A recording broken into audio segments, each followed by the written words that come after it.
Donc, troisième sujet de la soirée, choisi par la main innocente de Jean-Paul. Sujet signe trop clair. Est-ce qu'un signe peut être trop clair? Généralement, on trouve que les choses ne sont jamais assez claires. Qu'est-ce que ça veut dire, quelque chose qui serait trop clair? Puisque c'est vous qui avez choisi le sujet, donc vous avez eu l'intuition qu'il y avait quelque chose, il y avait une anguille sous roche. Est-ce qu'il faut se méfier des choses qui sont trop claires?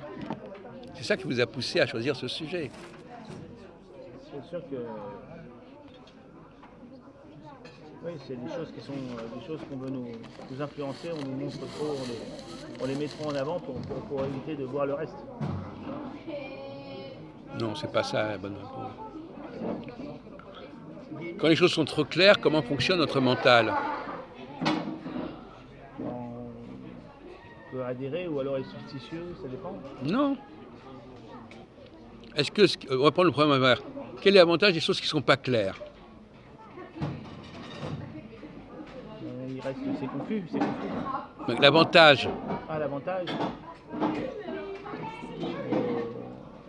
Des fois, ça peut créer une ambiguïté. Ouais, l'avantage, c'est une ambiguïté. Entendu, mais qui peut vous être favorable. Bon, d'accord, oui, c'est un type de réponse, oui. Je crois qu'on avait déjà abordé cette question autrement. Est-ce qu'il vaut mieux une langue qui soit très claire ou une langue qui soit très difficile, un peu compliquée à saisir ou à interpréter, etc. Ça dépend. Pour la diplomatie, c'est mieux qu'elle soit très claire, mais pour d'autres choses, des fois, c'est mieux qu'elle soit plus générale.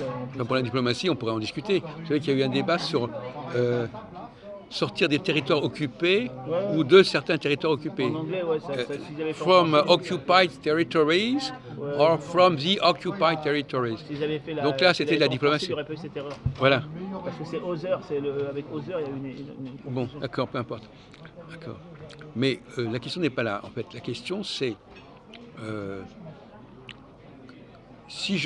par exemple, si vous lisez par exemple un texte de philosophie, c'est pas toujours facile à comprendre.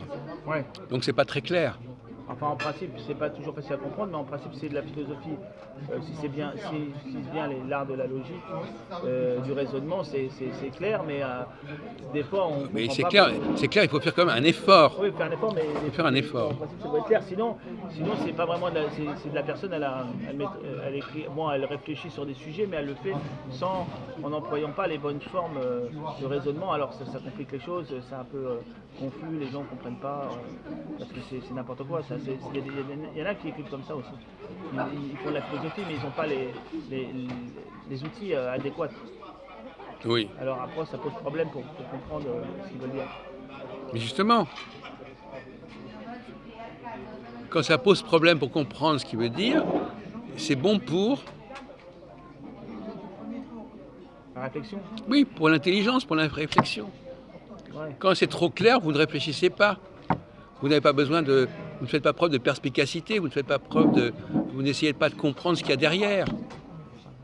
Donc c'est abrutissant, la clarté.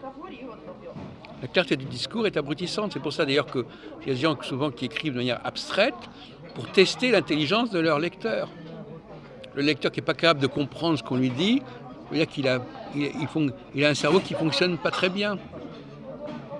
Et donc plus vous êtes clair, plus vous êtes abrutissant en fait. Vous prenez les gens pour des abrutis qu'il faut tout leur expliquer, mettre les points sur les i, voilà. Et à force de vouloir être clair, ça casse le débat d'une certaine manière, ça empêche les gens de discuter. Donc le trop clair, c'est ça. Trop clair, c'est... par exemple, le français, par exemple, est une langue qui est trop claire par certains côtés. C'est-à-dire que les gens, ils comprennent et ils n'ont pas besoin de faire un gros effort. Il paraît que le chinois, par exemple, demande beaucoup plus d'efforts intellectuels pour comprendre ne serait-ce que la personne dit. Et puis il y a un autre sujet, alors intéressant. La clarté, c'est aussi, par exemple, si je parle fort, c'est plus facile à capter que si je parle bas. Ouais. Donc, c'est mieux parler bas alors. Oui, parce que si on parle fort, c'est mauvais pour l'entendement. Ben oui, les gens, quand le signal est trop fort, ça ne va pas fonctionner le cerveau. Donc, dans une société où les gens parlent très fort, leur cerveau ne fonctionne pas. Peu. D'accord. Et si on parle très doucement et comme ça, donc il y a à la fois le fond, mais aussi la forme. Hein, si vous parlez à un enfant très bas, vous allez davantage développer la subtilité de son ouïe que si vous lui parlez très fort. Donc il faut parler bas. D'accord. Et donc dans les sociétés où les gens parlent fort, comme en Afrique, etc., c'est abrutissant. Ouais. C'est ce que je veux dire? Donc les gens ne se rendent pas compte de ça. Ils ne se rendent pas compte qu'en faisant des signaux qui sont trop explicites, ça n'est pas bon pour l'intelligence des gens.